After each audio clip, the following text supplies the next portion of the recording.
Olá, hoje nós vamos falar de um tema bastante interessante na área financeira, que é a qualidade de serviços financeiros.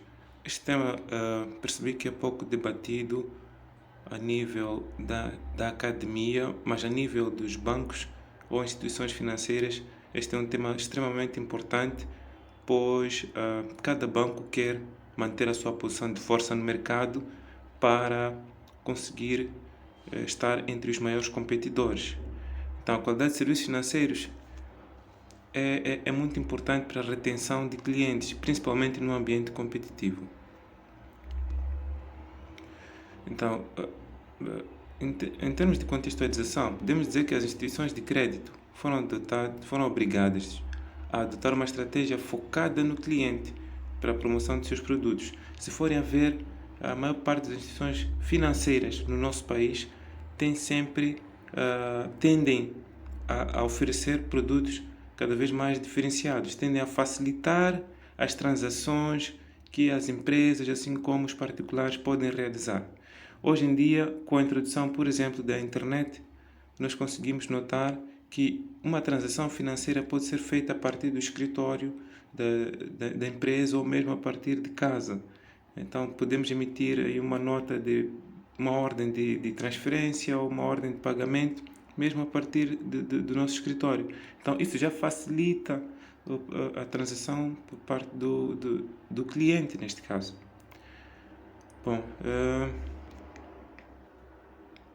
então, o foco na diferenciação, tal como pensa o Belmiro, está a tornar-se o principal centro de qualidade de prestação de serviços, né? É isto, aliado ou não ao produto. Então, para Zeitan, a qualidade do serviço é avaliada através da disparidade entre as expectativas e as percepções do cliente. Porque o que define a qualidade, às vezes podemos assumir que é a percepção do cliente, embora existam padrões internacionais de como servir o cliente. Mas a percepção do cliente em relação, por exemplo, ao tempo, em relação ao produto, pode influenciar naquilo que é a qualidade que nós estamos a oferecer em termos de produtos e serviços. Daí a necessidade de estar atento à sensibilidade do cliente em relação ao produto ou serviço que nós disponibilizamos no mercado. A característica dos serviços. Os serviços são intangíveis, temos aqui perecibilidade, que é, os serviços são altamente perecíveis, ou seja, não podem ser estocados, são consumidos na hora de sua prestação. Depois temos a questão da inseparabilidade, não há como prestar um serviço pela metade, ou seja, não pode ser separado. Depois temos a questão da heterogeneidade, isto é, não se pode dar o mesmo tratamento a todos. Então, é por isso que existem, às vezes, temos ali segregação dos clientes, né? Há clientes que são, por exemplo, clientes corporativos, temos clientes que são, ou que estejam no nível intermédio, e então segregamos os clientes em função do rendimento, olhando particularmente para os serviços financeiros, olhamos para a capacidade financeira, olhamos para as garantias que eles oferecem, e daí nós segregamos os clientes em função disso, porque também isso vai ditar qual é o risco que nós vamos assumir ao oferecer um determinado serviço a um cliente nesta área. Indo concretamente a serviços financeiros, se formos a olhar para a atividade que é exercida por um banco, podemos encontrar aqui a intermediação de uma série de serviços, né? Que é transferência de salários, contas de serviços públicos, temos o POS, temos empréstimo bancário, temos crédito leasing, crédito a contas correntes calcionadas, temos seguros, cheques, depósitos, entre outros serviços que os bancos comerciais ou as instituições financeiras oferecem. Então, a gestão da qualidade de serviços, na verdade, centra-se na norma ISO 9001. A norma ISO é a norma... normas ISO são normas estabelecidas pela Organização Internacional de Normas, ou de padrões internacionais. Então, eles definem que uma instituição pode operar com base nestes princípios, né? Temos aqui cerca de 8 princípios que distinguem a qualidade de serviços financeiros. O primeiro é foco no cliente. Se falamos de foco no cliente, quer dizer que a percepção do cliente em relação ao nosso serviço é bastante importante para nós percebermos aquilo que eles desejam, para percebermos as suas preferências, etc. Se eu falo de foco no cliente, por exemplo, numa instituição bancária, eu tenho que olhar, por exemplo, como é que ele percebe a questão do tempo de atendimento, como é que ele percebe o preço que nós aplicamos aos nossos produtos e serviços, como é o caso de empréstimos bancários. Temos que perceber como é que o cliente percebe a questão das transações que ele realiza por intermediação do banco. Então, uma série de questões. Depois temos aqui a questão da liderança, quer dizer que a nível interno é necessário existir aquilo que nós chamamos de liderança. Liderança significa que temos que ter uma instituição capaz de influenciar os seus funcionários a alcançar aquilo que são os objetivos institucionais. Então, influenciar passa por uma série de coisas, desde olhar para aquilo que são as necessidades dos funcionários, em termos de formação, por exemplo, olhar para a questão salarial, envolvimento das pessoas, que é também o princípio que nós temos aqui a seguir, este princípio, que é o envolvimento das pessoas. Depois temos a abordagem dos processos, que é como é que nós olhamos para os processos, por exemplo, a aquisição de material. O banco precisa, por exemplo, de papel, o banco precisa de toner, o banco precisa de tecnologia. Como é que nós abordamos os processos? Por exemplo, a questão do depósito, como é que é feito? Se há uma regra, e essa regra se é burocrática ou não, e se isso vai influenciar na qualidade de serviços. A questão da segurança da própria transação. Um cliente vem abrir uma conta, ele tem que ter segurança de que aquele valor que ele vai depositar no banco, às vezes são 2 milhões, 3 milhões, 4 milhões de dólares, ele tem que ter certeza, ou mínima certeza, de que o valor estará seguro na instituição financeira. Então, se o cliente faz uma transação internacional, a aquisição de um equipamento, devemos ver como é que é o processo, quanto tempo leva, e se isso interfere ou não nas atividades operacionais do cliente. Então, há um conjunto de aspectos que podem ser observados aqui. Depois tem abordar a gestão como um sistema. Se a gestão é um sistema, quer dizer que todos os aspectos organizacionais dentro da cadeia de valor devem ser considerados neste processo. Depois tem a questão da melhoria contínua. Então, a melhoria contínua é possível quando nós fazemos uma avaliação dos processos e verificamos onde é que está a falhar. Se calhar podemos estar a cometer alguma falha no atendimento ao cliente, está a haver alguma demora. Então, quando isso se verifica, nós procuramos formas de melhorar.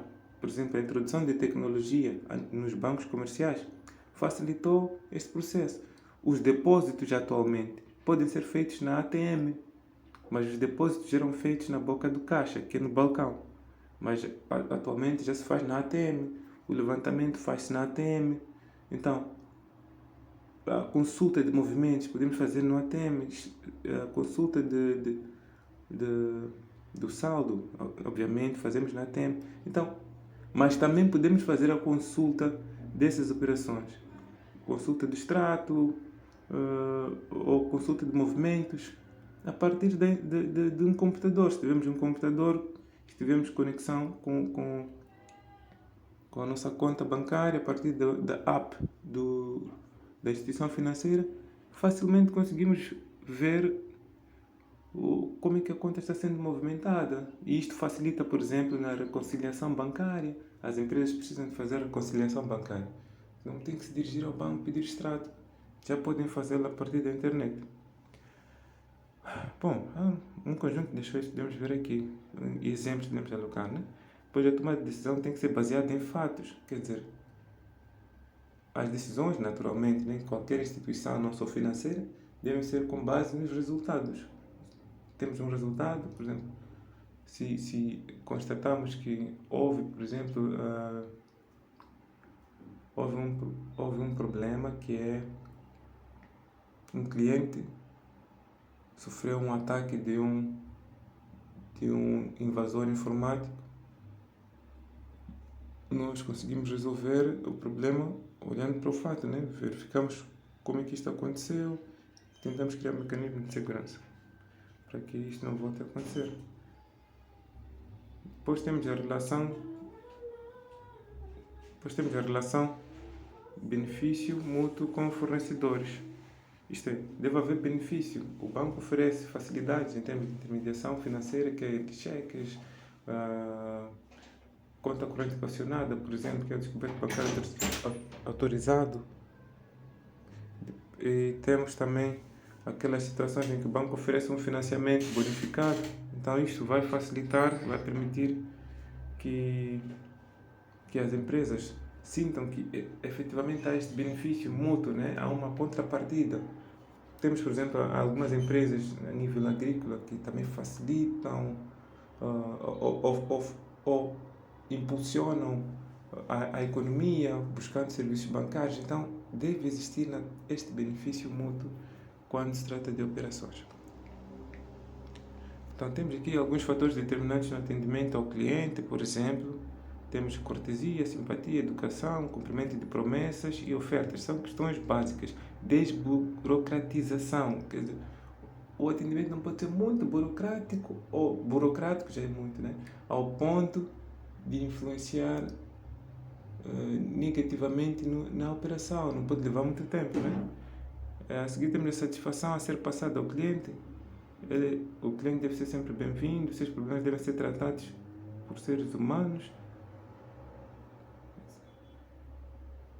sem argumentações falsas. Depois, o profissional de atendimento também é um dos fatores determinantes no atendimento ideal ao cliente. Então, o profissional de atendimento deve ter capacidade e autonomia para resolver problemas, deve tratar o cliente como gostaria de ser tratado, deve agir como a empresa e pensar como cliente. Agir como empresa e pensar como cliente. Conhecer as técnicas de relacionamento humano.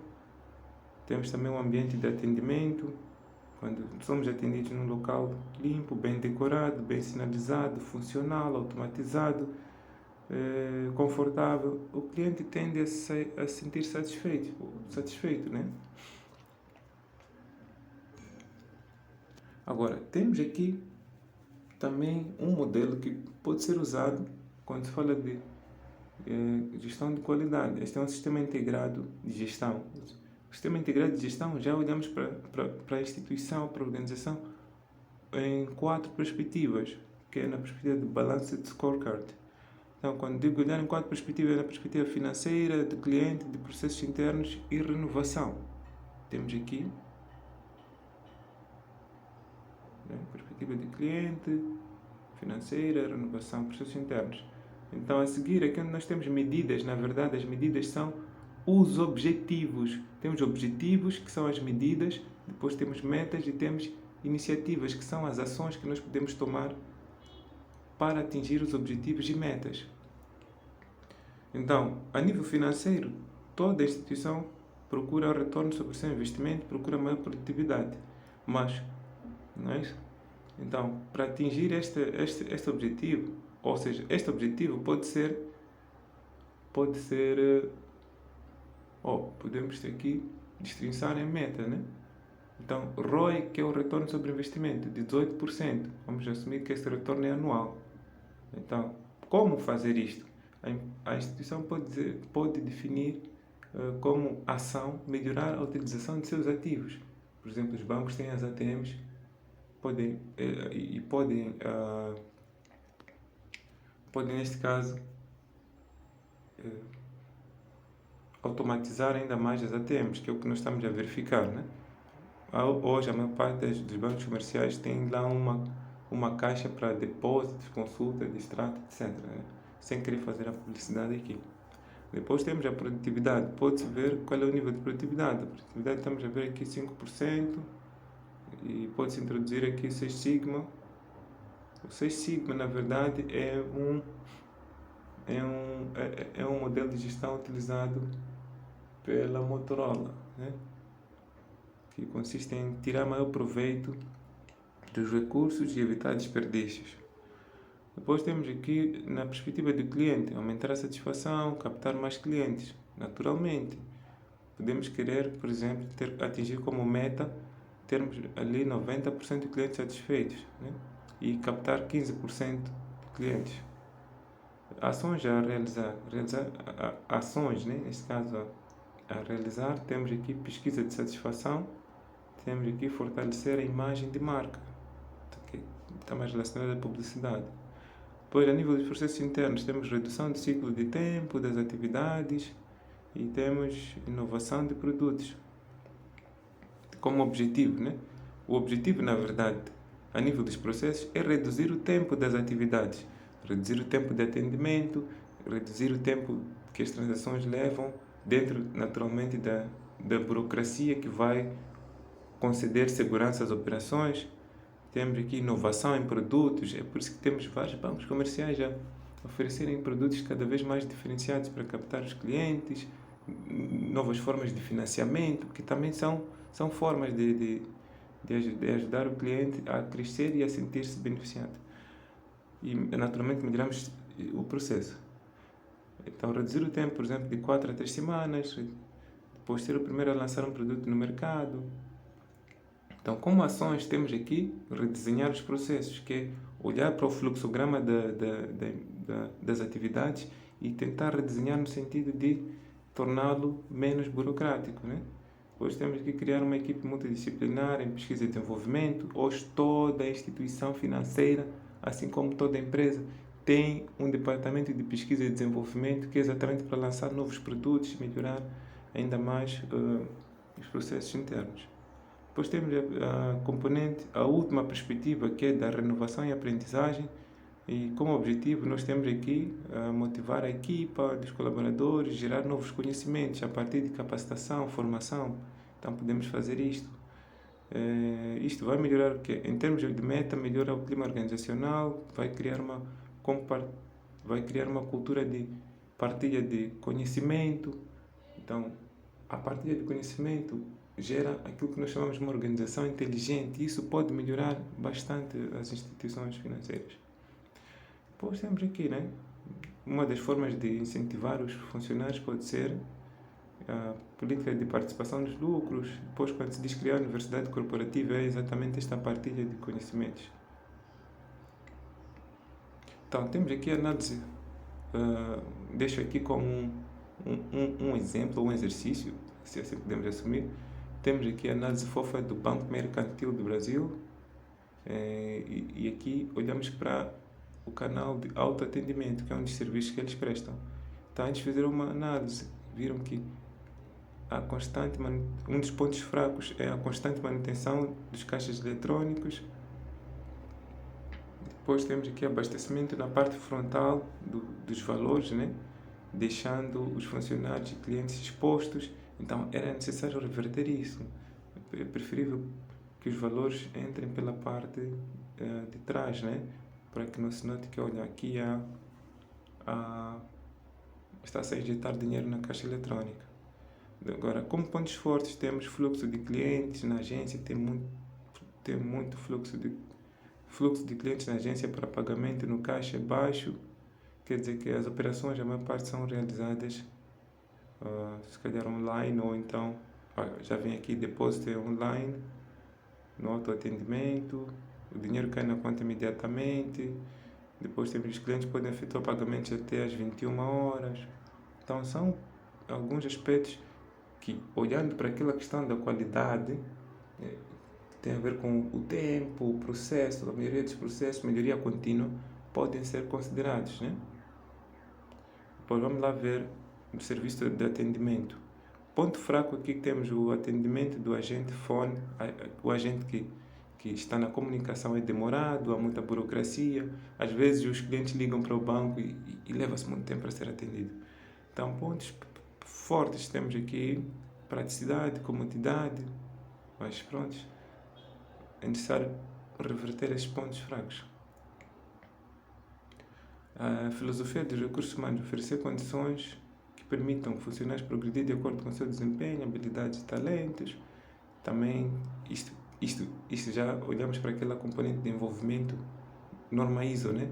9000, envolvimento das pessoas, na componente qualidade, envolvimento das pessoas, liderança. Então temos que incentivar, temos que promover, aprimorar, capacitar os funcionários, oferecer remuneração justa, também conta, entre outros aspectos. Então, se gostou do vídeo e tem algum comentário, tem algum subsídio, agradecia que deixasse aqui bem abaixo do canal e deixasse um like e subscrevesse. Até a próxima aula. Eu sou Job José